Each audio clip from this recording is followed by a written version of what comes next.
Nós, quando vemos um homem com bastante projeção, sendo usado assim de uma forma extraordinária, tornando-se motivo de admiração e exemplo, eu quero que os senhores saibam profundamente que ele é possuidor de um espírito excelente. Porém, por favor, não esqueçam que ele não é apenas um homem vencedor, mas, sobretudo, um grande lutador. Não analise, por favor, pelos benefícios que ele teve em sua vida apenas, e sim o que está por trás de tudo isso. Ele é cônsul da República do Chipre. Ele é reitor da Universidade Batista Brasileira. Ele é advogado com escritório em Salvador e também apresentador de TV. Com prazer, eu convido para a preleção desta noite este advogado, este homem que representa o Brasil no Chipre, Dr. Átila Brandão, por favor.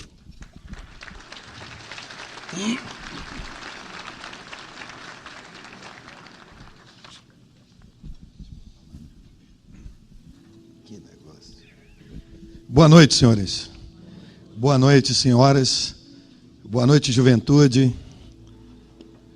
É muito bom estar aqui com vocês, trazendo nesse sotaque baianês o abraço do útero do Brasil, que é a Bahia, e da única capital que tem o nome do Senhor, Salvador. Eu quero deixar para vocês dois pequenos textos da Constituição do Governo de Deus, a lei maior da República Celeste, que é a Bíblia, e que se encontra no livro de Deuteronômio, no capítulo de número 6, nos versos 21 e 22, e também depois em Colossenses capítulo 1, 14. Diz assim: eu era escravo de Faraó no Egito, porém o Senhor com mão forte me tirou de lá e me transportou para o reino do Filho do seu amor, aonde recebi a remissão da minha vida pelo seu sangue. Eu era escravo do diabo. Eu nasci numa família, no lar muito tradicional, na Bahia. Meu avô era muito rico, e a família, uma família de nomeada. E desde a minha meninice, eu deparei-me no chalé onde nós morávamos, com uma sala muito grande, decorada com armários de jacarandá da Bahia, com portais de cristais da Boêmia, e ali dentro existiam muitos livros que meu avô havia trazido da Europa quando emigrou para o Brasil. E aquilo causou um impacto muito grande na minha vida desde a minha meninice. E eu gostava de sempre adentrar aquela sala. Ainda não sabia ler corretamente, mas gostava de compulsar aquelas obras. E foi criando no mais recôndito do meu ser o desejo de estudar, o desejo de conhecer, o desejo de me tornar um sábio, e de crescer, e de aparecer, não pela riqueza da família, não pelo nome, pela tradição da família, mas pelo conhecimento, pela sabedoria. E na minha meninice, não tem muito tempo assim, eu fui para o colégio militar, e dali do colégio militar, depois eu fui para a academia militar, e nos idos de 1967, fui declarado aspirante oficial, e como aspirante eu fiz vestibular para Direito na Universidade Federal da Bahia. Fui aprovado e comecei estudando Direito e trabalhando como soldado, onde cheguei até o posto de capitão. E dali eu renunciei àquele tempo todo que tinha passado na vida castrense e montei um escritório, uma banca de advogado, e coloquei 6 profissionais para trabalhar para mim. Eu era um sujeito muito vaidoso naquela época. E já como advogado, já com escritório conhecido, trabalhando para empresas multinacionais, representando muitas pessoas importantes na minha terra, eu comecei a mudar a minha cabeça.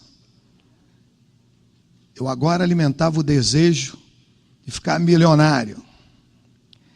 E eu não tinha respeito pelas pessoas. Eu não considerava as pessoas como gente, mas considerava as pessoas como meros volumes. Não gostava de apertar a mão das pessoas. Se alguém era apresentado a mim, eu tinha que apertar a mão. Aí depois eu corria, lavava a mão com álcool, colocava perfume. Era assim.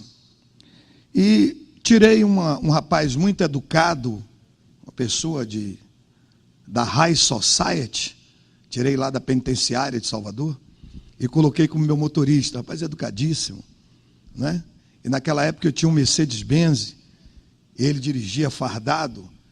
Quando nós chegávamos no Fórum Rui Barbosa, fora da nossa terra, que eu, alto e bom som, sempre dizia, ali está o maior magazine do norte e nordeste do Brasil, onde se compra e se vende tudo. Era o meu conceito do fórum. Ali eu entrava e costumava fazer grandes negociatas.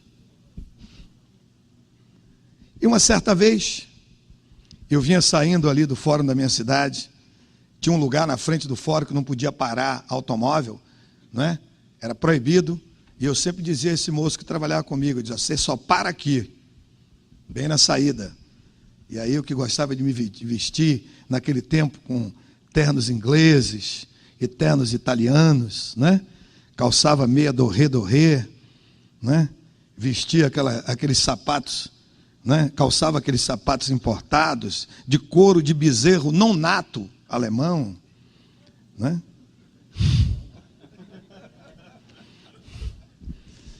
E eu ia saindo ali do fórum e vi que se aproximava em direção ao nosso automóvel uma pessoa que tinha sido meu companheiro de caserna. E eu cheguei para o meu motorista e disse, arranca aí, rapaz. Arranca aí, porque eu não estou afim de conversar com ninguém agora, vamos embora. Mas ele aí pulou na frente do carro. Aí o motorista disse, leva? Eu digo, não leva não, rapaz. Calma. Você está maluco? E aí ele parou o carro, ele saltou, eu saltei. Tá, como é que está você, rapaz? Como é que está? Rapaz, sou o major, que bom. Ele, rapaz, queria que você fosse na minha casa. Eu digo, irei. E não é hoje, porque hoje vai ter uma coisa. Rapaz, eu estou com tanto compromisso que eu era especialista na arte de mentir. Eu estou com muito compromisso. E ele disse, rapaz, não tem negócio de compromisso certo. Você é meu amigo, nós convivemos juntos, desde a academia. Rapaz, vá lá. Eu digo, rapaz, me dá seu endereço aí, para me ver livre dele. Aí peguei o endereço. Eu disse, eu vou na sua casa.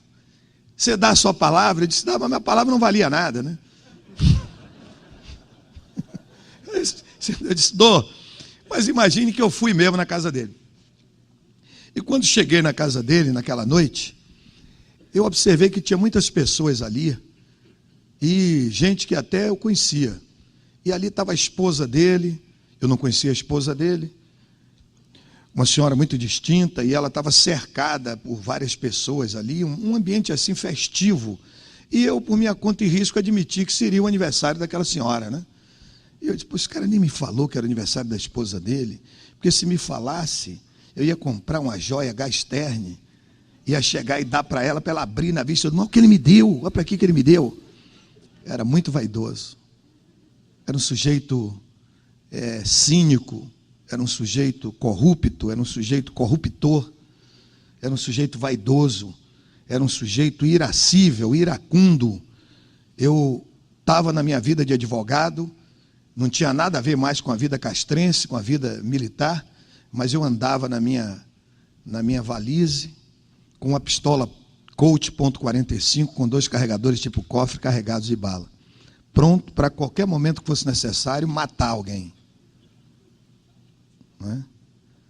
E ali, naquele momento, depois que nós chegamos naquela casa e teve aquela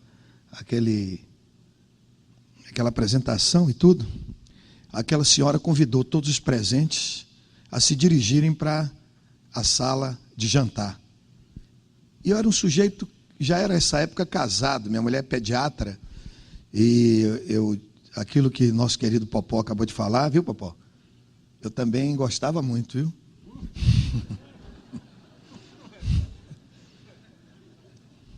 E aquela senhora me convidou para sentar do seu lado direito. Ela estava na cabeceira da mesa, me convidou para sentar do seu lado direito, lugar de autoridade. E pediu ao seu esposo, o major, que sentasse a 45 graus, assim, de mim. E eu aí olhei para ele do outro lado da mesa e comecei a sorrir. E senti que ele sorria de felicidade, porque ele, na cabeça dele, na certa, ele estava pensando que eu estava feliz, que eu estava ali, na ambiência do recesso do seu lar. Mas não é. Eu estava sorrindo porque eu disse, rapaz, você se livrou de boa, porque eu não sou mais militar. Porque senão, amanhã, eu ia espalhar em toda a caserna que em casa que mulher manda, até o galo canta fino. E depois que ele sentou, que as pessoas assentaram-se, mandou apagar as luzes e ficou aquele ambiente penumbrado. Eu digo, meu Deus, eu não sabia que esse cara é maluco, vai ter aqui o quê?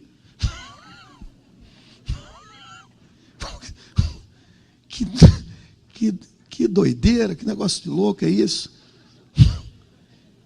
Mas aí, aquela senhora tão gentil, aquela senhora tão dócil, ela começou a dar umas tremedeiras no corpo, e ela começou a falar com a voz cavernosa, olhou para mim e falou uma série de coisas a meu respeito, e aquilo massageou meu ego, e eu fiquei entusiasmado com o que ela estava falando, e eu fui vendo aquela coisa toda se passando, eu não sabia, nem entendia aquele negócio, e no fim eu cheguei para ela e disse, minha senhora, o que é que aconteceu aqui? Ela disse, olha aqui, não posso lhe dizer nada, você pega aí, está com a caneta aí? Eu digo, estou aqui, anota esses livros aí, e vai em tal lugar lá e compra. Imagine, é o que se diz lá no sertão, juntou a fome com a vontade de comer. Desde criança, a coisa que eu mais gostava de fazer era ler, era estudar, né?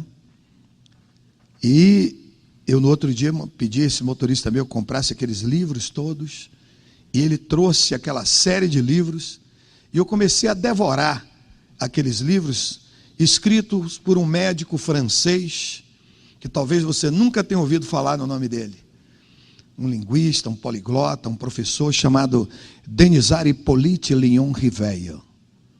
Eu creio que você nunca ouviu falar nesse nome. Talvez você tenha conhecido o pseudônimo dele, Allan Kardec. E eu devorei as suas obras. Me apaixonei pelas obras escritas por aquele homem. E curiosamente eu fui para Paris para aprender mais a respeito dele. E lá em Paris eu encontrei uma obra num sebo que ele havia escrito, chamado Les Contradictions. E li aquilo, devorei aquilo. Fui para a Suíça, porque ele tinha estudado pedagogia aos pés dos maiores pedagogos da história do mundo, Pestalozzi, lá em Yverdun, na Suíça. E comecei a me entusiasmar pelas suas obras. Comecei a entregar-me de corpo e alma àquela coisa, aquela grande revelação para a minha vida. E dentro de pouco tempo, eu tornei-me médium espírita de todos os dons de mediunidade. Médio de audiência, médio de vidência, médio de incorporação, médio de transporte e médium de psicografia. E comecei a fazer várias conferências no Brasil e Alemar a respeito daquela grande revelação. Uma certa vez, num congresso espírita nesse país, eu encontrei um homem muito conhecido, hoje ele já é falecido, e muito respeitado nessas lides. Sentamos na mesma mesa e começamos a conversar, e ele olhou para mim e disse assim, você é um jovem muito inteligente, um jovem sábio, não é?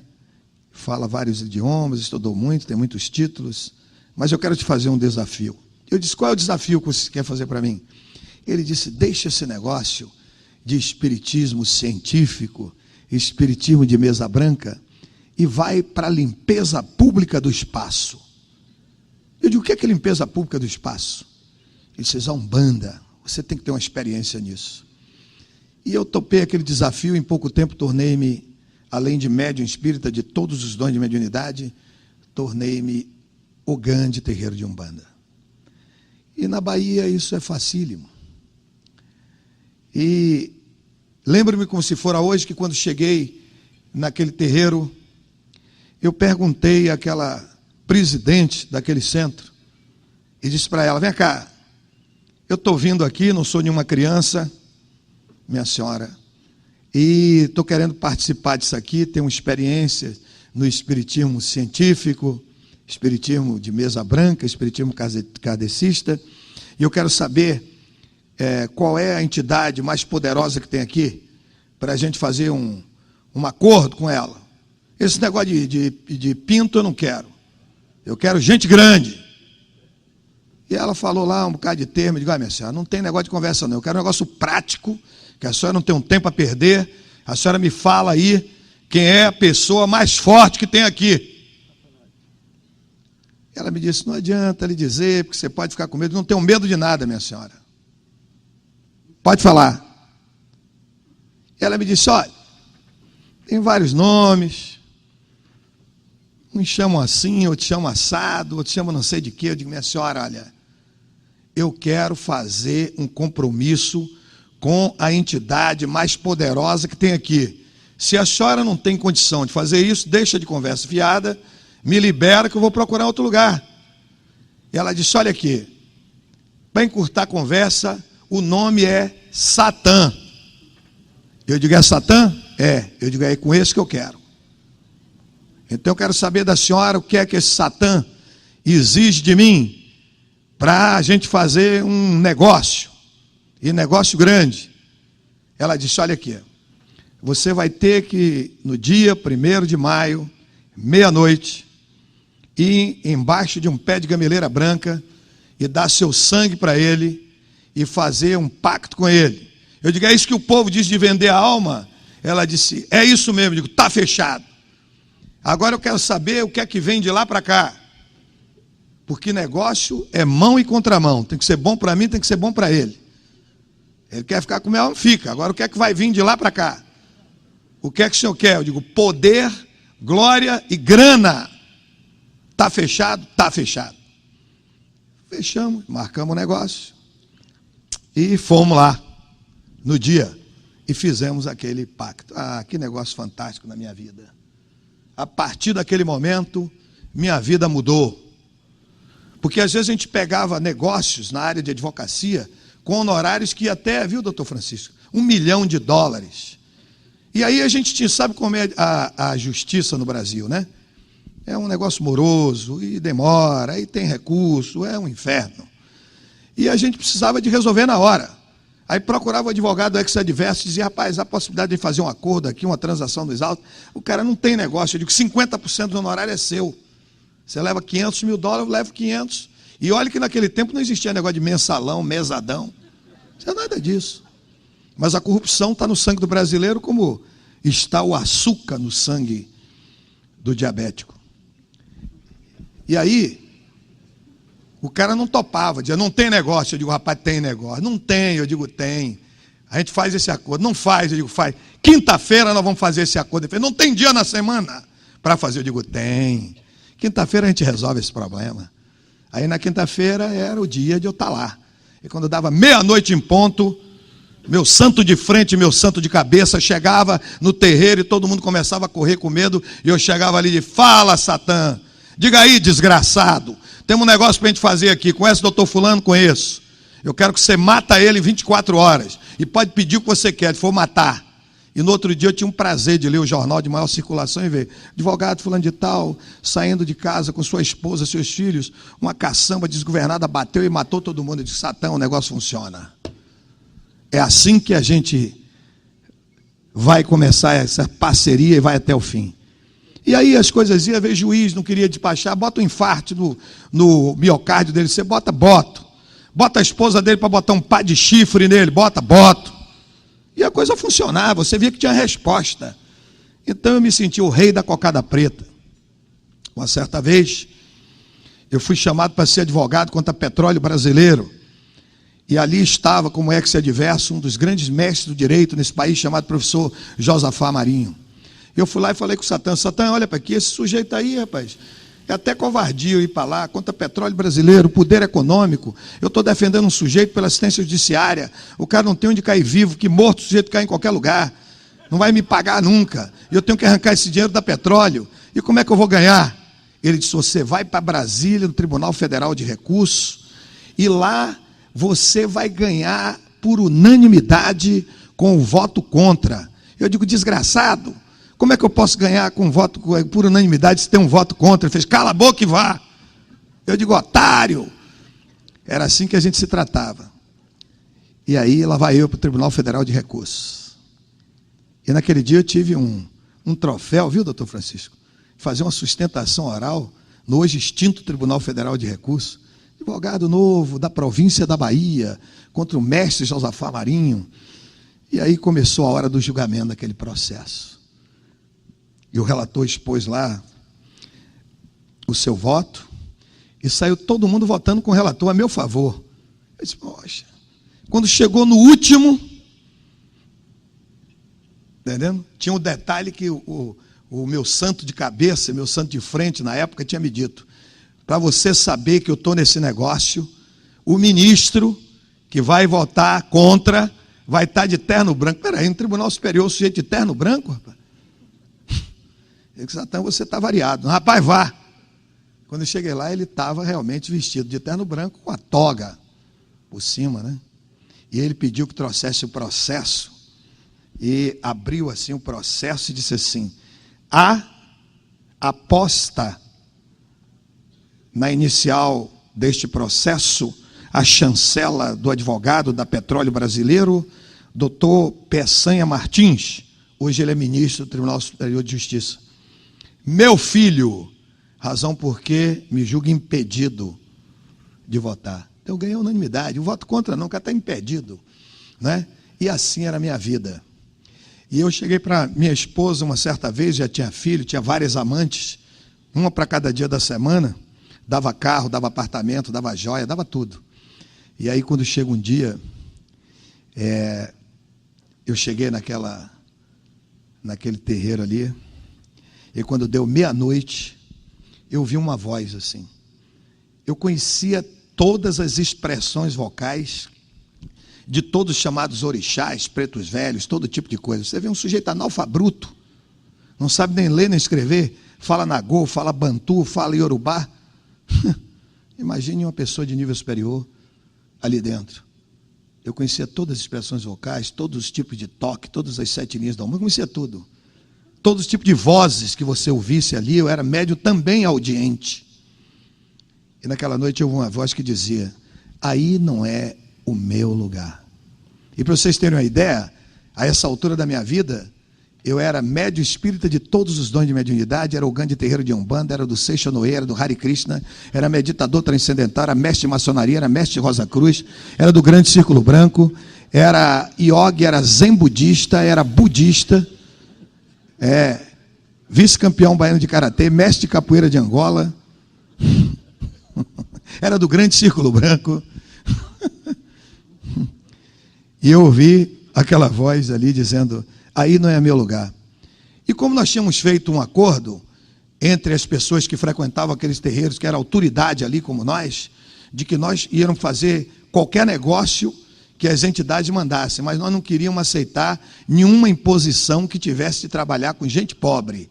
Porque gente pobre dá problema, chega de onde você é para pedir dinheiro, é para contar miséria.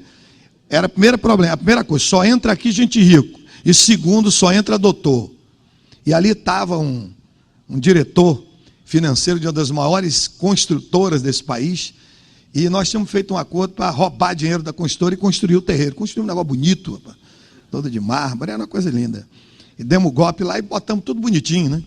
E nessa noite ele estava junto de mim, e eu disse, doutor, eu acabei de ouvir uma voz aqui que disse, aí não é o meu lugar. Ele, rapaz, já está meia-noite já, nós vamos embora daqui a pouco. São 75 quilômetros para a gente chegar em Salvador, rapaz. Vamos continuar nosso trabalho. Eu digo, rapaz, eu nunca ouvi uma voz igual a isso, não. Não viu como? Aqui a gente ouve todo tipo de voz. Eu digo, rapaz, uma voz melíflua. Aqui, as vozes que falam aqui para a gente o dá ou desce. Você não pode vestir roupa de tal cor hoje. Você não pode ir nos 15 anos de sua afilhada. Você não pode ir no casamento de fulano. Você não pode ir para tal lugar. É assim que a gente vive aqui. Ouvir uma voz diferente, uma voz amorosa, uma voz melíflua, uma voz doce, dizendo, aí não é o meu lugar. Ele fez, rapaz, cala a boca, vamos continuar nosso trabalho, vamos cair fora daqui.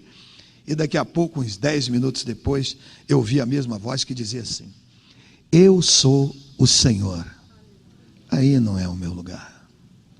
Eu disse a ele: olha aqui, eu nunca mais vou voltar aqui. Ele falou: rapaz, que é isso? Não volto mais aqui, eu vou embora.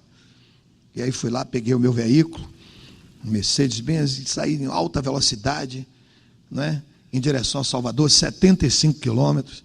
E eu me lembro como se fora hoje, que naquele momento que eu entrei naquele carro, eu senti que alguém entrou e sentou-se no banco do carona.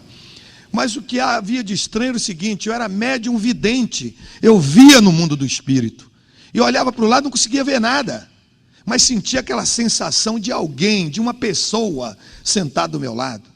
E eu comecei a dirigir em alta velocidade, naquela estrada de madrugada, e dentro de poucos instantes apoderou-se um desejo de me autodestruir. Eu disse: poxa, eu vou me matar, o que eu estou fazendo nesse mundo? Tudo que eu queria eu já tenho, todo tipo de mulher que eu queria, né? Todo tipo de coisa. Eu aqui, o governador do estado é meu amigo pessoal, me chamou para ser seu chefe da Casa Civil, me chamou para ser seu secretário de transporte. Eu tenho um projeto na vida, com 35 anos de idade, ninguém me tira, vou ser ministro da Suprema Corte Brasileira. Nós estamos vivendo um governo revolucionário. Eu trabalhava com o homem mais poderoso do norte e nordeste do Brasil, o grande Toninho Malvadeza, hoje Toninho Ternura, que é senador da República, e é presidente da CCJ, Comissão de Constituição e Justiça. Fui seu deputado nos idos de 86. Então, naquele momento ali, né, não sei, de uma hora para outra, aquele desejo de me autodestruir. Então eu disse: por que eu vou fazer nessa estrada de madrugada? Vou acelerar o carro e quando chegar na curva eu entro. E aí vem uma carreta, um ônibus de lá, uma estrada interestadual, eu vou me esbagaçar, não vou sentir nada.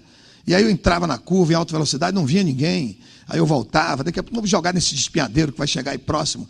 E aí ia para cima do despenhadeiro, algo me tirava, mas aquela sensação ruim, de angústia, de abatimento, de estresse, né? de tristeza, de melancolia, de circunspecção, de perplexidade. E lá vai eu. E de repente eu cheguei lá na nossa casa. Eu morava na Barra, que era um bairro nobre naquela época, lá na Bahia. E quando eu cheguei lá, encontrei o nosso querido Dormia. Sabe que o vigia, quando dá 2, 3 horas da manhã, ele dorme. Eu dormia. O Dormia, até meia-noite ele é vigia, mas ali está dormindo. E o Dormia estava lá dormindo, e eu cheguei.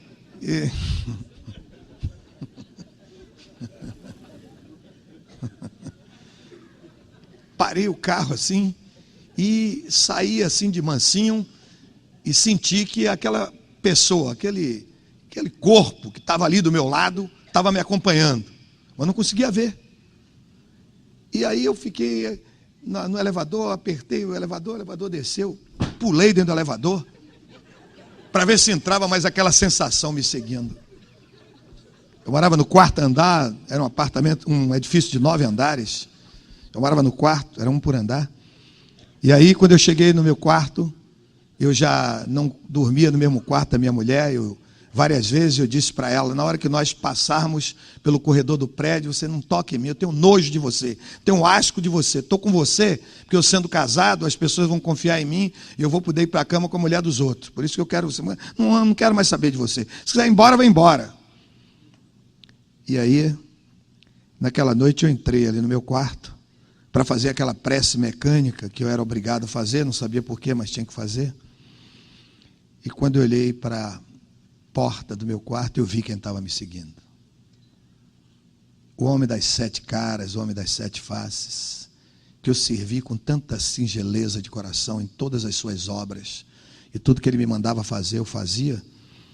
Ali estava ele na minha porta me dizendo o seguinte: se você deixar qualquer uma das minhas obras que eu mandei você fazer, eu vou te matar, vou destruir sua mulher e vou matar sua filha. Eu só tinha uma filha, a minha filha mais velha, Andréa, que hoje é advogada e defensora pública do Tribunal de Justiça do Distrito Federal, e que recentemente saiu no Correio Brasiliense, uma reportagem de capa, a fotografia dela cercada de pessoas pobres, doutora Andréa Brandão, a mãe dos pobres, e me fez chorar muito. E a minha filha mais velha, e ele disse: vou destruir sua mulher e vou matar sua filha. Eu digo: Satã, vai fazer um acordo? Ele: que tipo de acordo? Eu digo: mate minha mulher e minha filha, que está aí no outro quarto, e me deixe em paz, rapaz, não quero mais ver esse negócio. Eu falei: vou te matar. Naquele momento eu descobri uma coisa: eu estava preparado para matar, mas não estava preparado para morrer. E por que eu quis me autodestruir? Porque ele estava do meu lado ali, e eu não pude vê-lo naquela madrugada. E eu entrei em pânico. Comecei a urrar, né?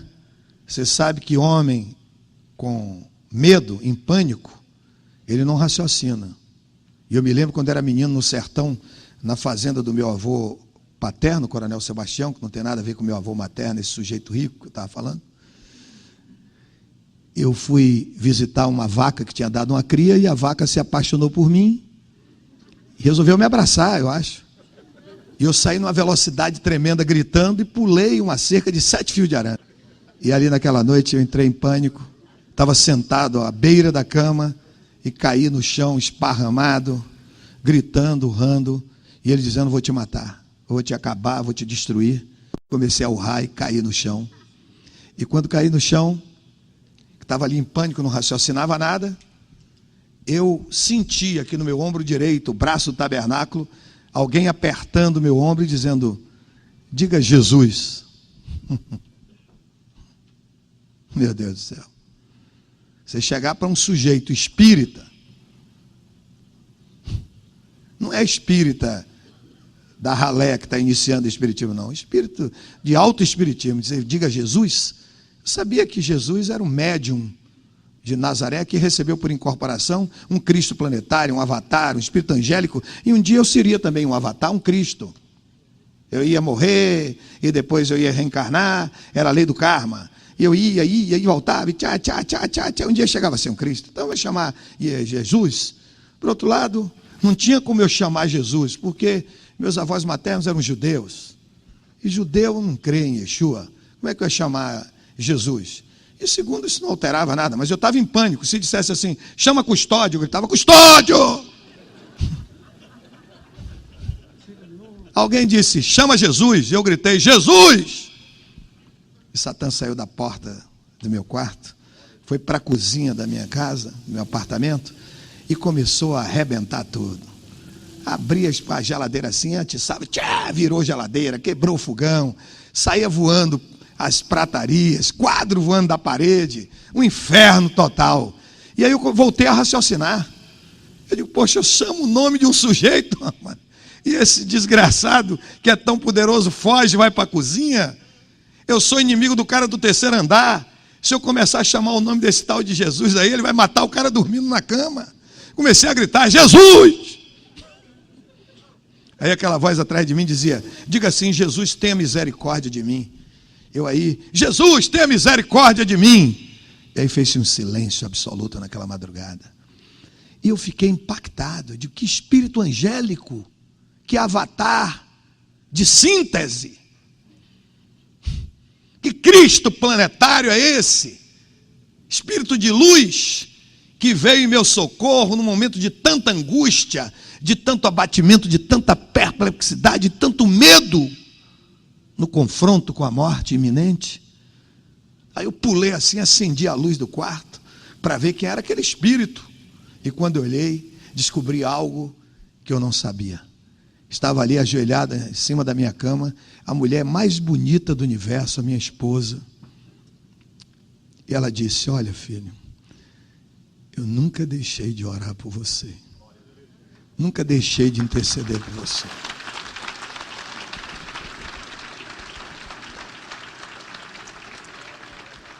Eu te amo. E naquela noite ela me falou, não da história de Jesus, mas me falou do Jesus da história. Ela não me falou na palavra de Deus, mas ela me falou no Deus da palavra. Ela não me falou dos milagres do Senhor, mas me falou no Senhor dos milagres. Ela não pediu para que eu usasse um crucifixo no peito, mas que eu tivesse Cristo fixo no meu peito. E começou a me falar. E eu que já tinha passado por tudo quanto é religião, naquela madrugada eu descobri algo que é uma verdade axiomática. Se você tem religião, tenha certeza absoluta que você já tem nas suas mãos uma passagem de primeira classe, de ida sem volta para as quintas das profundas dos infernos. Porque religião é canoa furada. Você entra, ela afunda. Mas se você tem Jesus, você tem a garantia de um dia, quando você partir dessa vida, adentrar Jerusalém Celeste pelos portais de pérola. Porque só Ele...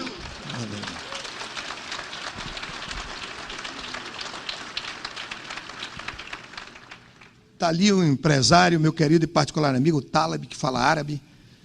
Ele sabe que o sujeito que segue a Muhammad e lê o Alcorão é obrigado, pelo menos uma vez na sua vida, peregrinar até Meca e conhecer a Caaba, onde estão sepultados os restos mortais de Muhammad ou Maomé.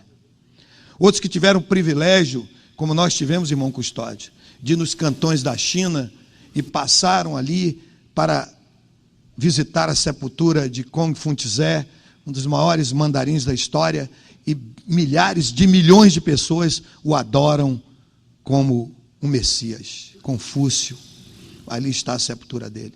Outros que já tiveram o privilégio de ir a Paris e visitar o cemitério onde foi sepultado aquele médico que morreu de ataque cardíaco, Denisard Hippolyte, Leon Rivet ou Allan Kardec. Eu gostaria de poder hoje confrontar-me com ele, de ele poder estar vivo aqui, para eu chegar para ele e dizer: Monsieur Dr. Kardec, Jésus, il est le maître de ma vie.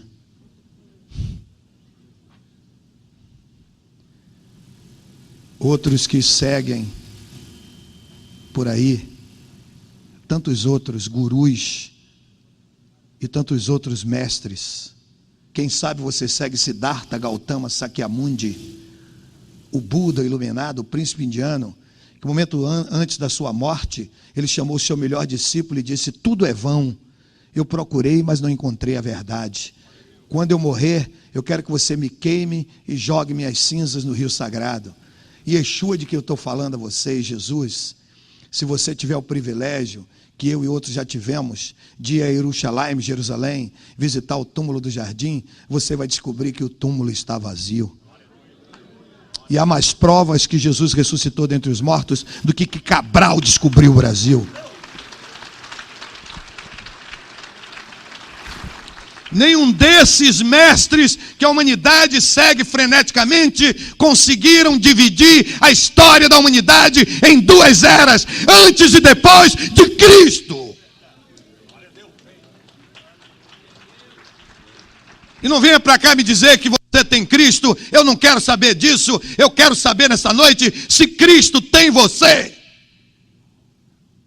Jesus Cristo é uma pessoa educada. E pessoas educadas não costumam entrar na vida dos outros sem serem convidadas. Por isso, no livro de Apocalipse, capítulo 3, verso 20, ele diz: eis que estou à porta do seu coração e bato. Se você abrir o seu coração, me convidar, eu entrarei, cearei com você e você comigo. Se você nunca abriu a sua boca e nunca convidou, ele nunca entrou. E não pense que porque seu pai é filho de Deus, você é neto de Deus. Deus não tem neto. A salvação é pessoal. E muitas vezes o que afasta você do filho do carpinteiro é o que estava afastando o ministro do Sanedrim, a Suprema Corte de Israel, que foi de madrugada ter com Jesus, porque tinha vergonha de ser visto falando com ele. E o que é importante naquele encontro é que Jesus chegou para Nicodemos e disse: Nicodemos, eu estou cansado. Eu levei a vida toda como homem, tudo igual a você, exceção feita no pecado, trabalhando, e hoje o dia todo trabalhando, mas eu tenho todo o tempo do mundo para você. Senta aí, fala comigo. Nós não servimos a um Deus que você carrega nos ombros, nem um Deus que você carrega nas costas, em cima de um andor de coisas que o valha. Nós servimos a um Deus vivo, que carrega sem ser carregado, que conduz sem ser conduzido, que leva sem ser levado, que tem ouvido que ouve, que tem boca que fala, que tem olhos que veem, tem mãos que abraçam você, tem pés que se movimentam. É o Deus vivo de Israel, o único Deus verdadeiramente existente. É Jeová, que em hebraico significa o autoexistente, que se revela aquele que faz as coisas acontecerem, o Deus que vivifica os mortos e chama a existir coisas que nunca existiram, e nos seus nomes compostos ele é Jeová Shalom, o Senhor que é a nossa paz. Jeová Tisvaot, o Senhor dos exércitos. Jeová Roferá, o Senhor que te cura, te sara, te sana. Jeová Irê, o Senhor da prosperidade e da provisão. Jeová Tzidkenu, o Senhor que é a nossa justiça. Jeová Mikdaskin, o Senhor que se revela. Jeová Shammah, o Senhor que está presente, está mais perto de nós do que o ar que nós respiramos. Ele é Ela, a forma singular de Deus Criador. El Shaddai, o Deus Todo-Poderoso. E Shaddai em hebraico significa uma abreviatura de uma frase linda, Shomer Dalet Israel, que é o Deus que guarda as portas de Israel. E a palavra Shaddai em hebraico vem de Shad, que é seio, teta, peito de mulher. Significa o Deus que te amamenta, te alimenta, te sustenta e te sustenta nos seus próprios seios. E como ele é varão, não tem peito para te amamentar. Significa que assim como ele mesmo diz na sua palavra que prevalece, assim como a mãe que amamenta o seu filho, abandona o filho a que amamenta, todavia eu nunca te deixarei e jamais te abandonarei, diz o Senhor dos exércitos, Jeová Tisvaot. E ele diz, deleita-te também no Senhor, tome leite, mame no Senhor, e ele satisfará o que deseja o seu coração. Nós não estamos falando em Deus que você carrega fixado no painel do seu carro, nem que cola na parede de sua casa, nem que leva na sua carteira. Nós estamos falando no Todo-Poderoso, aquele que criou todas as coisas, aquele que tem poder sobre a vida e a morte. Ele é El Shaddai, o Deus Todo-Poderoso, é o Elion, o Deus Altíssimo, é o Olama, o Deus Eterno, El Gibor, o Deus Valente, o Deus Guerreiro, o Deus Campeão. Ele é Manuel, o Deus conosco. Ele é Medaberel, o Deus que fala. Shimael, o Deus que ouve. El Roi, o Deus que tudo vê. El Malech HaHamim, o Deus cheio de misericórdias. A ele honra, a ele glória, a ele louvor, a ele exaltação, a ele adoração para sempre, porque só ele e somente ele é o único Deus verdadeiramente existente. O Deus que me trouxe da minha terra hoje para estar aqui nessa noite com você e estar voltando amanhã para cuidar da minha vida, é um Deus que é completa, plena, total e cabalmente apaixonado por você. Eu não vim aqui contar a saga da minha vida para entreter ninguém. Eu vim aqui por amor ao meu Senhor, porque eu estou preocupado com sua alma imortal, porque às vezes você tem o que eu tenho, quem sabe até mais do que eu. Às vezes você tem os títulos que eu tenho, que para mim não valem nada. Quem sabe você é professor de direito constitucional, você é reitor de universidade, quem sabe você é mestre, você é doutor, você é pós-doutor como eu sou, mas tudo isso é lixo diante das excelências do meu Senhor. E o que é importante é que eu estou aqui nesta noite para dizer a você que você muitas vezes pode estar cheio de anel, cheio de título, mas você tem um buraco dentro de você, um vazio que você procura encher com a bebida, procura encher com a cocaína, procura encher com a prostituição, com sexo ilícito, porque não pode preencher, porque o buraco, o vazio que está dentro de você é do tamanho de Jesus. E a pessoa que não tem Jesus é alguém cheio de vazio. É como um bêbado montado a cavalo.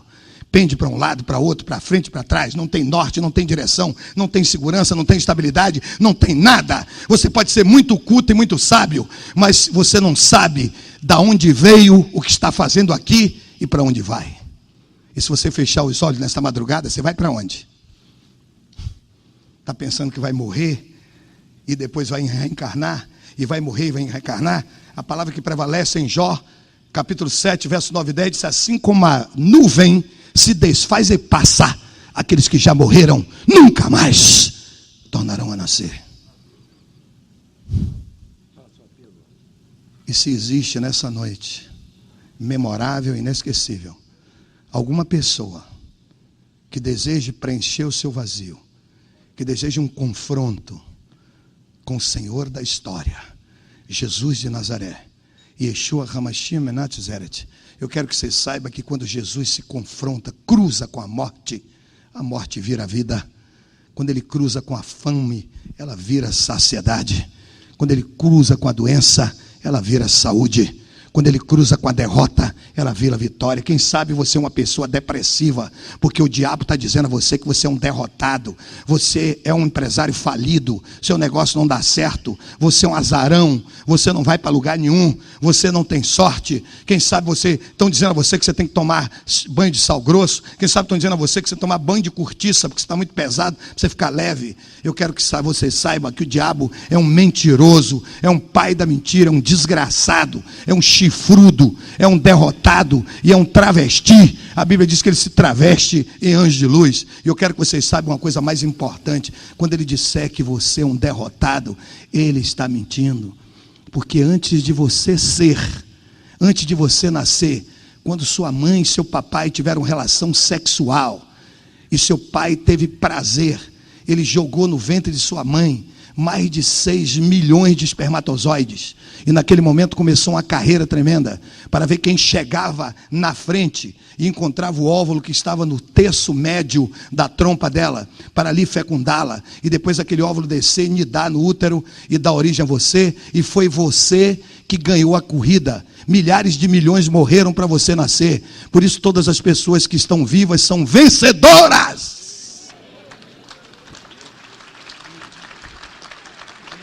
Você não é nenhum derrotado, você é um campeão, você é um maratonista. Por isso que a Bíblia diz que aquele que está em Cristo é mais do que vencedor. Você não é igual a todas as pessoas da humanidade que são vencedoras. Você está acima, você é sobrenatural, você está vivendo em nova dimensão. Porque se alguém está em Cristo, nova criatura é. As coisas velhas já passaram, eis que tudo se fez novo. Se você nessa noite sente agora o desejo de entregar a sua vida ao Senhor, de convidá-lo para entrar na sua vida, fazer esse convite, como você foi convidado, tem aqueles seguranças ali na porta, para impedir que pessoas que não têm convite, os bicões, os furões, entrem aqui. Você entrou porque você tem um convite. Jesus, ele é uma pessoa muito importante. Jesus é Deus, ele é o Deus Filho, e ele quer entrar na sua vida nessa noite. Eu me lembro que estava saindo, vindo o repórter, e apareceu uma propaganda, American Express. Não saia de casa sem ele. É mentira. Jesus Express. Não volte para casa sem ele.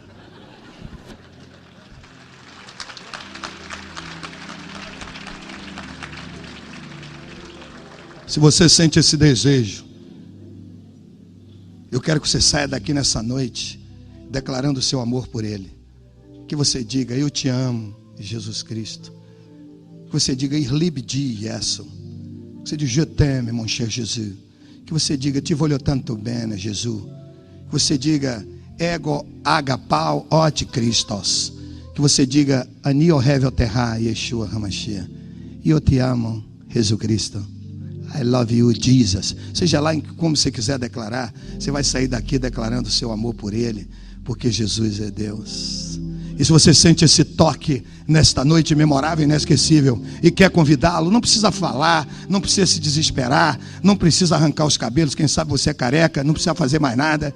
Você pode levantar sua mão direita assim, e eu vou estar orando por você. Jesus te abençoe. Quem mais nessa noite? Jesus te abençoe, Jesus te abençoe, Jesus te abençoe, Jesus te abençoe. Veja sua mão, Jesus te abençoe. Veja lá, Jesus te abençoe, Jesus te abençoe, Jesus te abençoe. Veja duas mãos, Jesus te abençoe, Jesus te abençoe, Jesus te abençoe. Veja sua mão, Jesus te abençoe lá atrás. Jesus te abençoe, Jesus te abençoe. Veja sua mão, Jesus te abençoe, Jesus te abençoe, Jesus te abençoe. Quem mais nessa noite? Jesus te abençoe, Jesus te abençoe. Quem mais? Jesus te abençoe. Quem mais nessa noite? Jesus te abençoe. Veja sua mão lá atrás.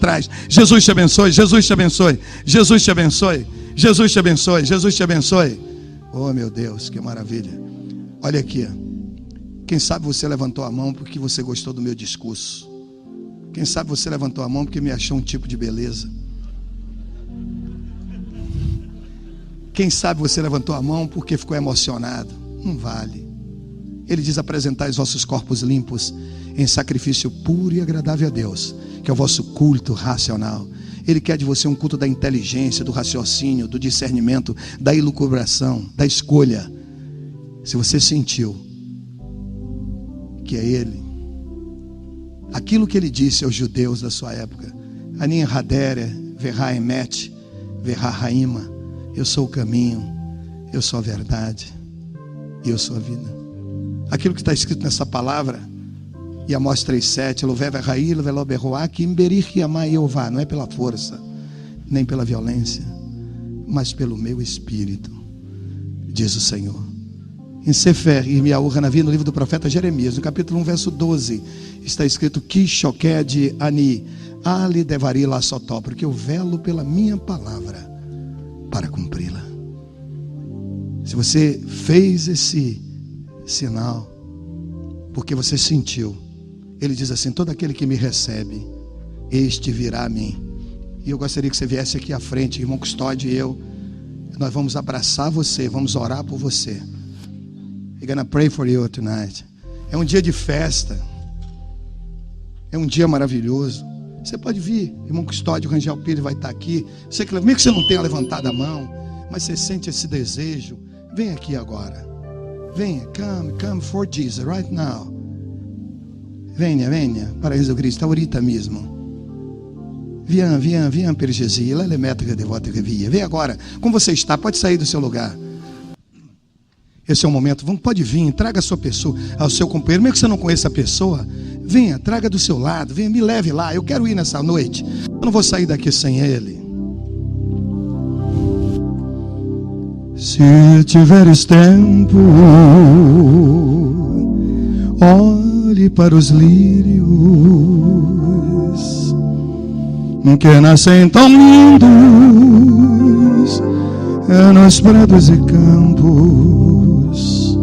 Se tiveres tempo, olhe os passarinhos no seu voo livre, no seu voo livre, na amplidão dos céus, pois a vida passa de repente, levando estas horas lindas, levando embora o que foi para sempre, foi-se na distância. Hoje são lembranças do que não volta mais. Se tiveres tempo, olhe o pôr do sol. Está chegando a noite, tudo tem seu fim. Se tiveres tempo, beije e abrace, pois tudo se vai,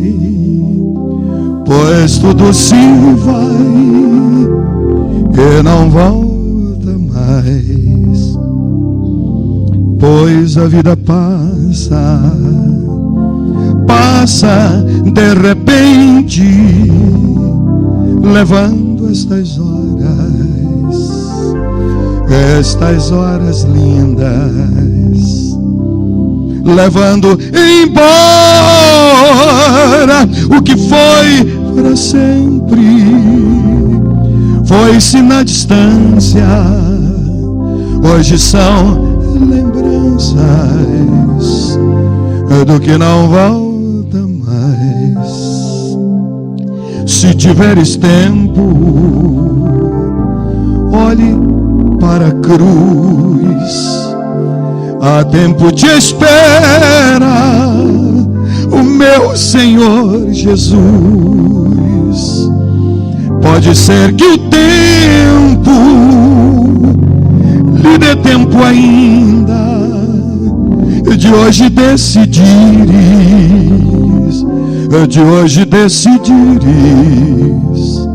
a seguir Jesus, pois a vida passa